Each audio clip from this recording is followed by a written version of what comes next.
বন্ধুদের আজকের এই সাংবাদিক সম্মেলনে স্বাগত জানাই। আজকের এই সাংবাদিক সম্মেলনে উপস্থিত আছেন প্রদেশ বিজেপির সহসভাপতি শ্রী বিমল চাকমা মহোদয়, উপস্থিত আছেন প্রদেশ সাধারণ সম্পাদক শ্রী বিপিন দেববর্মা মহোদয়, উপস্থিত আছেন প্রাক্তন সাংসদ শ্রী রেবতী ত্রিপুরা মহোদয় এবং প্রদেশ সম্পাদক ভূমিকানন্দ রিয়াং মহোদয়। আজকের এই সাংবাদিক সম্মেলনে আপনাদের সম্বোধন করবেন প্রাক্তন সাংসদ রেবতী ত্রিপুরা মহোদয়। আমি ওনাকে অনুরোধ করছি সাংবাদিক সম্মেলনের বিস্তারিত তথ্য আপনাদের সামনে তুলে ধরার জন্য।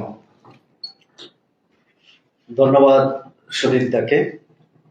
আমাদের মাঝে উপস্থিত আমাদের মাননীয় সহসভাপতি বিমল কান্তি চাকমা মহোদয়, আমাদের সাধারণ সম্পাদক বিপিন দেববর্মা এবং সম্পাদক ভূমিকানন্দ রিয়াং, আপনারা যারা আমাদের আহ্বানে সাড়া দিয়ে এসেছেন সবাইকে শুভ সন্ধ্যা।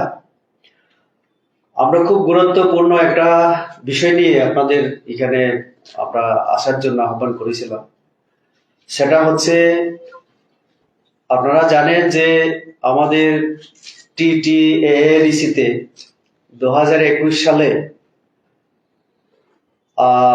তিপ্রাসা, থানসা ইত্যাদির কথা বলে স্বচ্ছ প্রশাসনের নামে ক্ষমতায় এসেছিলেন এবং এই দলটা এবারও আবার জয়লাভ করেছে। জনগণ তাদের পক্ষে রায় দিয়েছে, ঠিক আছে। এবং তিপ্রাসারা বিশেষ করে আশা নিয়ে তাদেরকে আবার হয়তোবা দ্বিতীয়বার ক্ষমতায় বসিয়েছেন। কিন্তু শপথ গ্রহণ কাল আমরা জানি, তার আগে আমরা দেখলাম যে তিপ্রাসারা যে সমস্ত প্রত্যাশা রেখেছিল, তাদের কাছ থেকে আশা রেখেছিল, সেই আশায় আশাহত হলো। রিসেন্টলি, বিশেষ করে গত 10 তারিখ মার্চ মাসে আমরা একটা 120 জনের অবৈধভাবে নিয়োগের আমরা প্রক্রিয়া দেখলাম। সোশ্যাল মিডিয়াতে এই নিয়ে তাদেরই সমর্থক, অনেক বেকার যুবক যুবতী, সাধারণ নাগরিক বিভিন্নভাবে মতামত ব্যক্ত করেছে। আমাদের পার্টির নজরেও এসছে। তার জন্য আজকে আমরা বিজেপি প্রদেশের তরফ থেকে আজকে আমাদের বক্তব্য তুলে ধরার জন্য আমরা এখানে সমবেত হয়েছি। স্বচ্ছ প্রশাসন বলতে সেই সময় তারা বলেছিলেন যে সবকিছুই অনলাইনে পাওয়া যাবে, সবকিছু মানুষের সামনে নিয়ম নীতিগুলি মেনেই তারা সমস্ত কিছু কাজ করবে, মানুষকে কোনোভাবেই তারা ধোঁয়াশায় রাখবে না। কিন্তু এবারে যে 120 জন গ্রুপ সি গ্রুপ ডি যে নিয়োগ আমরা দেখলাম, সেটা সম্পূর্ণভাবে ইলেকশন চলাকালীন সময় সেটা করা হয়েছে। এবং কোনো কোনো অফারে আমরা দেখেছি যে আগামী 12 তারিখ যাতে জয়েনিং করে, কেউ কেউ আবার জয়েনিং করেছেন ইতিমধ্যে, আমাদের কাছে খবর, সবটা আপনারা যাচাই করলে দেখবেন। তো আমাদের কথা হচ্ছে, একটা নিয়োগ প্রক্রিয়া যখন হয়, বিজ্ঞাপন দিতে হয়। সে বিজ্ঞাপন দেখে আমাদের যুবক যুবতী বেকাররা, তারা সেখানে পরীক্ষা যদি হয় বা মৌখিক যদি ইন্টারভিউ হয়, এই প্রসেসগুলির মাধ্যমে তারা পার্টিসিপেট করে এবং যোগ্যতা অনুসারে চাকরির জন্য নির্বাচিত হয়, সিলেকশন হয়। একটা বোর্ড থাকে, একটা প্রক্রিয়ার মাধ্যমে, প্রসিডিউরের মাধ্যমে সেটা হয়।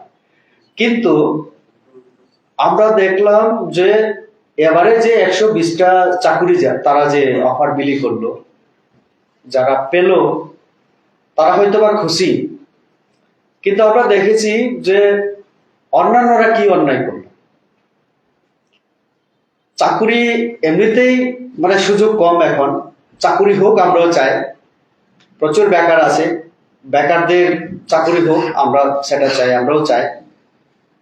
কিন্তু তার একটা নিয়ম নীতি থাকা দরকার। আমরা যতটুকু জানি এডিসির রিক্রুটমেন্ট রুলস নেই, এবং একটা তারপরেও যেটা বিগত বছরগুলিতে এর আগে সরকারগুলি যেভাবে তারা নিয়োগ করত, অন্তত অর্থ দপ্তরের একটা অনুমোদন দরকার হয়, কারণ বেতন ভাতা দিতে হবে, রিটায়ারমেন্টের পরে অবসরের ভাতা দিতে হয়। তো এই জন্য অর্থ দপ্তরের একটা পারমিশন তাদের নিতে হয়। আমরা এবারে দেখলাম এটাকে সম্পূর্ণ উপেক্ষা করে, মানুষকে সম্পূর্ণ অন্ধকারে রেখে, মানে অ্যাডভার্টাইজমেন্ট যেখানে হয়নি, বিজ্ঞাপন যেখানে হয়নি, তো মানুষের জানার কথাই ছিল না, সম্পূর্ণ স্বজন পোষণ এবং দুর্নীতির মাধ্যমে, বেআইনির মাধ্যমে এটা নিয়োগ হয়েছে। আমরা ইতিমধ্যে সোশ্যাল মিডিয়াতে দেখেছি, আমাদের প্রদ্যোৎ বাবু ওনার মতামত ব্যক্ত করেছেন, আরো অনেকে করেছেন। তার মানে এটাই প্রমাণ করে যে এই যে নিয়োগটা এটা বেআইনি ভাবে হয়েছে, এবং এই যে চাকরি দেওয়া হলো এটা দুর্নীতির মাধ্যমে হয়েছে। আমরা শুনেছি এর আগেও যে সাবজেক্টিভ এবং জেডিও পরীক্ষা হয়েছিল অনেক আগে, এবং অনেক জায়গায় বেকাররা আমার কাছেও এসেছিল। অনেক জায়গায় যাওয়ার পরে তারা সুবিচার পায়নি, পরীক্ষা প্রশ্নপত্র ফাঁস হয়ে যাওয়া। এটা আজকের ঘটনা না, এই প্রথম না, বিগত 5 বছর এবং এখনো চলছে সেটা। তো তাহলে একটা কথা পরিষ্কার যে আমরা যে অভিযোগগুলো করছিলাম যে সেখানে যেমন নিয়ম নীতির ক্ষেত্রে দুর্নীতি, আর্থিক ক্ষেত্রেও দুর্নীতি, এটা আজকে প্রমাণিত হলো যে আমরা যে অভিযোগ এতদিন করছিলাম সেটাই সঠিক। তো তার জন্য আজকে আমরা মাননীয় গভর্নর আমাদের রাজ্যে, ওনার সঙ্গে আমাদের প্রতিনিধি আমরা দেখা করে এসেছি, ওনার কাছে আমরা এই ব্যাপারগুলো তুলে ধরেছি। আরো বিভিন্ন বিষয়গুলি ওনার সঙ্গে আলোচনা হয়েছে। উনি আমাদের আশ্বস্ত করেছেন যে উনি খবর নিয়ে দেখবেন, কোথায় কি হয়েছে আলোচনা করবেন। তো এই বিষয়গুলি আপনাদের সঙ্গে শেয়ার করার মাধ্যমে আমরা চাই আমাদের রাজ্যবাসী, বিশেষ করে বেকার যারা যুবক যুবতী, তাদের জন্য এডিসি প্রশাসন ব্যবস্থা নিক, এবং এটা যদি বেআইনি ভাবে অনিয়ম, এখানে যদি দুর্নীতির মাধ্যমে হয়ে থাকে, কারা দোষী, এবং ইলেকশন চলাকালীন ডেপুটি সিইও কে দিয়ে সই করিয়ে যেটা হয়েছে, এখানে কারা জড়িত সেটা তদন্ত হোক আমরা চাইছি, এবং দোষী যারা তাদের যেন আইনের ব্যবস্থা নেওয়া হয় এই দাবি আমরা রাখছি। তো কাজে একদিকে নির্বাচনের পরে আমরা দেখছি যে ত্রিপুরা রাজ্যে, বিশেষ করে খোয়াই, আগরতলা, পশ্চিম ত্রিপুরা এবং খোয়াই জেলায়, সিপাহীজলা ডিস্ট্রিক্ট, আরো কয়েকটা জায়গায় তারা অগণতান্ত্রিক ভাবে, অগণতান্ত্রিক কেন আমি বলছি, গণতন্ত্রে মানুষের রায় আমরা মাথা পেতে নিয়েছি। গণতন্ত্রে মানুষ যার পক্ষে রায় দেবে সেই জয়লাভ করবে, 5 বছর পরে আবার জনগণের কাছে যেতে হবে। কিন্তু বিজেপি করার অপরাধে তার ঘর ভাঙা হয়, আগুন জ্বালানো হয়, মহিলাকে নগ্ন করা হয়, বিবস্ত্র করা হয়, এটা কোন দেশের মানে রাজনীতি বা কোন ধরনের তিপ্রাসা আমাদের? এটা তিপ্রাসা নীতি আমি বুঝলাম না, থানসা। তো এরকম একটা অবস্থায় আগামীকাল তাদের শপথ গ্রহণ অনুষ্ঠান, তার জন্য আমাদের পার্টিতে আলোচনা হয়েছে, দেশের হয়েছে আমাদের যে 4 জন এমডিসি নতুন করে নির্বাচিত হয়েছে, তারা এই শপথ গ্রহণ অনুষ্ঠান বৈকট করবেন। আমরা পরবর্তীকালে আপনাদের জানিয়ে দেব যে কখন তারা শপথ গ্রহণ করবেন। তো কাজেই আজকের এই যে আপনাদের ডাকার মূল যে উদ্দেশ্য, 120টা যে চাকরি হয়েছে, এবং তার আগে আরো যে বিভিন্ন, যেমন 17 জন এক্সিকিউটিভ ইঞ্জিনিয়ার প্রমোশন দেওয়া হয়েছিল, সেটা আমরা দেখেছি, সেখানে অনিয়ম হয়েছিল। আইনে একজন পরামর্শদাতা নিয়োগ করা হয়েছিল, সেটাও নিয়মে হয়েছে। তো বিভিন্ন নিয়ম প্রক্রিয়ায় এবং আর্থিক ক্ষেত্রে যে ঠিক মতো তারা অডিট করায় না, ডিপার্টমেন্ট ওয়াইজ হয় না, রেগুলার ডিপার্টমেন্ট, বিভিন্ন ডিপার্টমেন্টে তার অডিট হয় না। তো কাজেই আমরা আপনাদের মাধ্যমে রাজ্যবাসীর আমরা এই আমাদের বক্তব্য আমরা পেশ করলাম, তুলে ধরলাম। আপনাদের যদি কোনো বক্তব্য থাকে আপনারা ইয়ে করতে পারেন। मূলত करप्शनের आरोपे আপনারা যেটা आप लोग पहले से जो बोल रहे थे कि हुआ था, जो गवर्नमेंट चल रहा है एडीसी में वो करप्ट है।